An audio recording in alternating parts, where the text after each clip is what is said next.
Je respire où tu palpites, tu sais. À quoi bon, hélas, rester là si tu me quittes? Et vivre si tu t'en vas?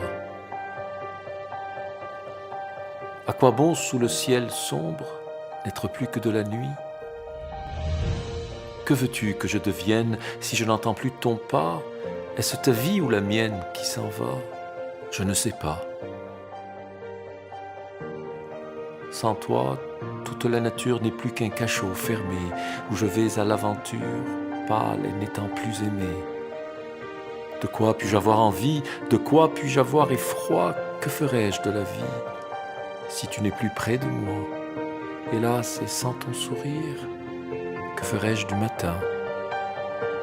Que ferais-je seul, farouche, sans toi, du jour et des cieux, de mes baisers sans ta bouche et de mes pleurs sans tes yeux? Salut, c'est parti pour la démo. Alors je commence tout d'abord par tracer l'emplacement de mon coffre au crayon. Puis j'hydrate ma peau évidemment parce que c'est toujours important d'avoir une peau bien préparée. Et j'attaque tout de suite avec les SFX Crème Color en rose que j'applique sur quasiment l'entièreté de mon visage en évitant les zones de lumière que je viendrai colorer plus tard. J'utilise un violet foncé pour sculpter mon visage que je vais placer en haut de mon front et dans le creux de mes joues. J'ai voulu m'inspirer des couleurs du coucher de soleil, donc c'est pour ça que vous allez avoir beaucoup de violet, de rose et de jaune que voici, que je vais placer donc à tous mes points de lumière, donc sous mes yeux, au centre de mon front, au milieu de mon nez et un tout petit peu sur les mâchoires.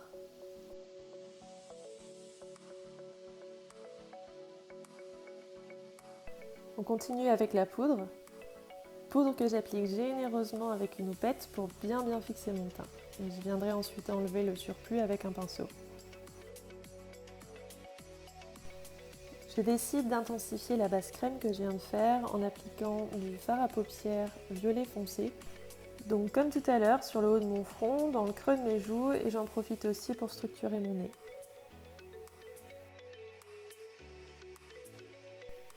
Avec un fard à paupières rose clair, je viens dégrader tout ce que je viens de faire pour avoir une jolie transition avec la couleur jaune.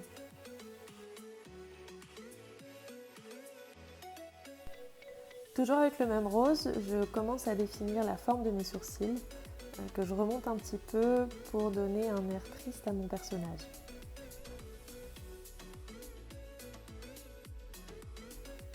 Je viens intensifier cette même forme avec du violet un petit peu plus foncé, que je vais cette fois-ci étendre un peu plus loin dans mon sourcil.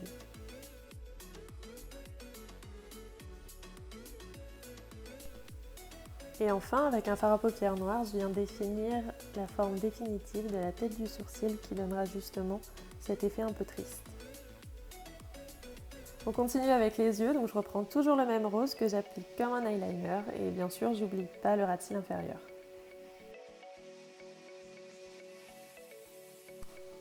Je remonte ensuite mon fard rose légèrement au-dessus de mon creux de paupière et j'arrondis un peu la forme, histoire de vraiment lui donner un air presque d'étonnement. Et évidemment, je dégrade le tout. Je viens maintenant intensifier ma forme avec mon violet que je dégrade en même temps directement dans le rose que je viens d'appliquer.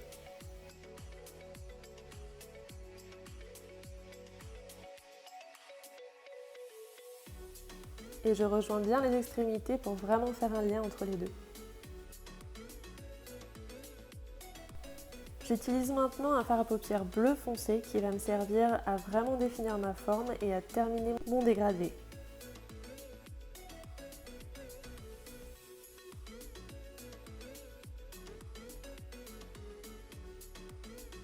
Et j'estompe bien le tout pour qu'il n'y ait pas de grosses démarcations. Toujours avec le même bleu, je viens dessiner une petite bascule dans mon coin interne pour étirer l'œil.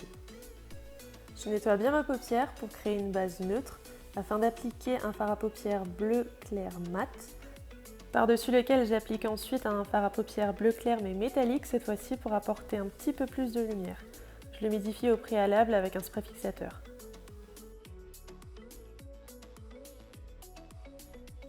J'applique ensuite dans ma muqueuse inférieure d'abord un crayon bleu irisé de la même teinte que le bleu que je viens de mettre sur ma paupière mobile, puis dans ma muqueuse supérieure un crayon noir.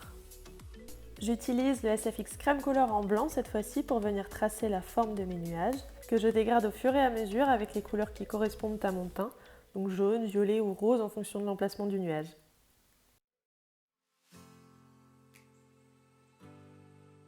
Et je fais exactement la même chose pour l'autre joue et pour le nez.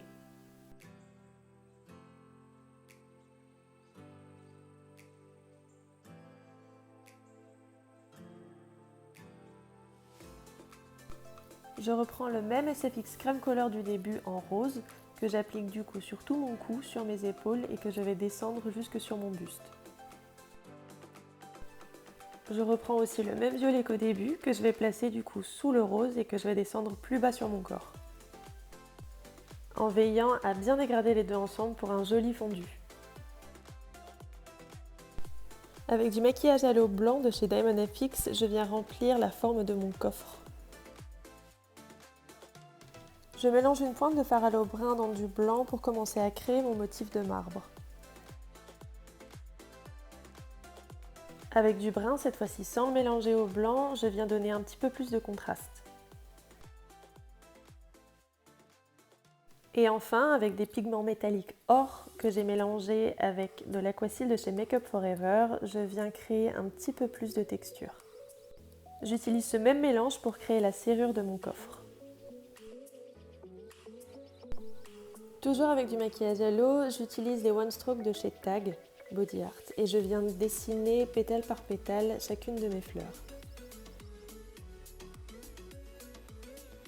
Je travaille en superposition pour obtenir un effet 3D qui rendra la fleur plus réaliste.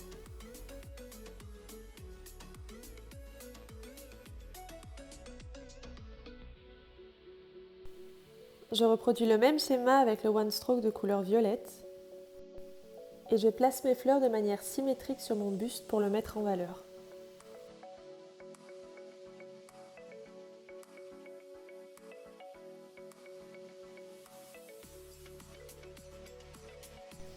Je reprends mon mélange de pigments métalliques dorés et je viens créer le contour de mon coffre. Je viens dessiner ensuite les pétales en chute sur le centre de ma gorge et de mon torse. J'en ajouterai aussi quelques-unes sur le centre de mon front pour créer un lien et une cohérence.